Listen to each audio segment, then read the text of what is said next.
Hello दोस्तों, आज हम बात करेंगे कि एक आईएएस ऑफिसर को लवासना में ट्रेनिंग करने के बाद क्या क्या सुख सुविधाएं मिलती हैं और उनकी सैलरी कितनी होती है। आप ये सभी जानते होंगे कि आईएएस आईपीएस हम कौन से एग्ज़ाम को देके बनते हैं। आपको नहीं पता तो चलो मैं बताता हूँ। ये एग्ज़ाम यूपीएससी कंडक्ट करवाती है। इसमें 3 स्टेजेस होती हैं। फर्स्ट प्री, दूसरा मेंस, तीसरा है इंटरव्यू या साक्षात्कार बोल सकते हैं आप। पहले बच्चों को प्री क्वालिफाई करना पड़ता है, उसके बाद मेंस, उसके बाद होता है इंटरव्यू जो आपका फाइनल राउंड होता है। अब हम बात करेंगे कि एक आईएएस ऑफिसर बन जाने के बाद हमको सुख सुविधाएं क्या मिलती हैं।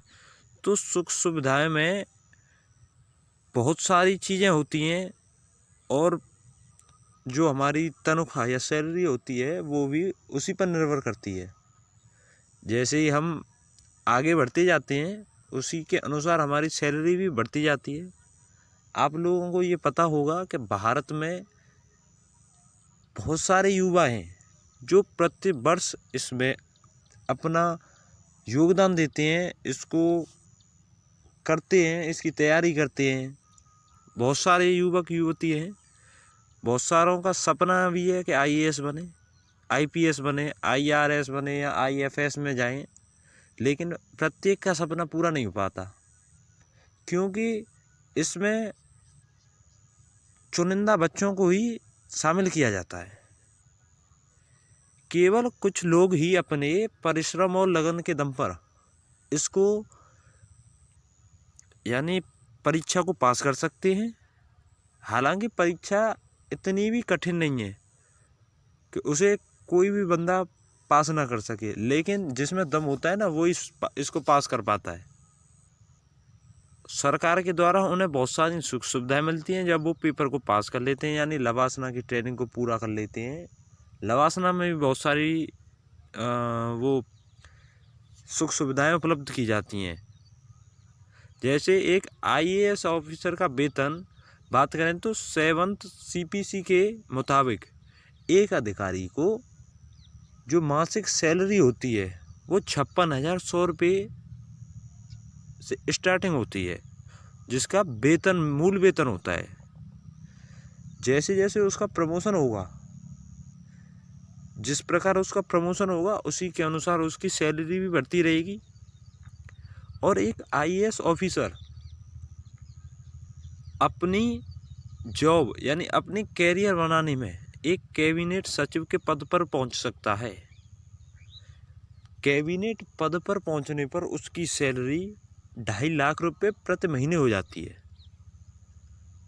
आईएएस अधिकारी को मूल वेतन, ग्रेड पे के अलावा DNS allowance, house rent allowance, medical allowance और कन्वेक्शन अलाउंस भी मिलता है।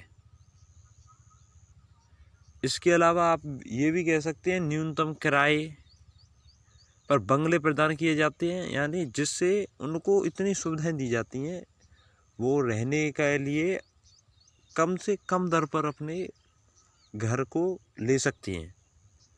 साथ ही उनको कुक भी दिलवाया जाता है, गार्डनर भी होता है, सुरक्षा गार्ड भी दिए जाते हैं और घरेलू सहायता के लिए जैसी अन्य सुविधाएं भी प्रदान की जाती हैं उनको।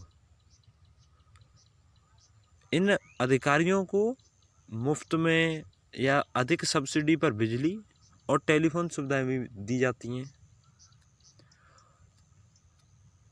एक आईएएस ऑफिसर को पोस्टिंग के दौरान जाना पड़े तो वहाँ पर भी उन्हें सरकार ही घर दिलाती है। ये बात भी आप गौर से सुन लें। यदि उसकी पोस्टिंग होती है दूसरी जगह तो उसको सरकार ही घर मुहैया करवाएगी और आने जाने के लिए भी कम से कम एक और अधिकतम 3 आधिकारिक वाहन और साथ ही एक ड्राइवर भी मिलते हैं।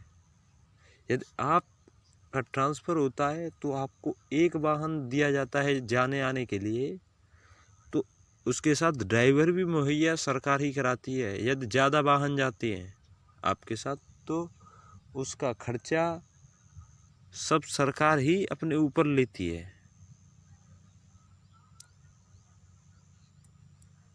और यदि आईएएस अधिकारी चाहे तो किसी विदेशी विश्वविद्यालय में पढ़ाई करना चाहता है तो उसको पढ़ाई करने के लिए अवकाश भी ले सकता है, जिसका खर्चा भी सरकार उठाएगी और उन्हें अन्य लाभ और सुविधाओं के साथ आजीवन मासिक पेंशन भी दिया जाता है। आप रिटायर होते हो तो आपको आजीवन, जब तक आप जिएंगे तब तक के लिए हर महीने आपको पेंशन भी दी जाती है।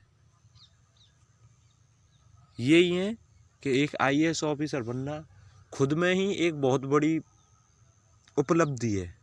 आईएएस ऑफिसर प्रत्येक बंदा तो नहीं बन सकता, लेकिन जो मेहनती हैं, परिश्रमी हैं, वो इस सीढ़ी को पार भी कर सकते हैं।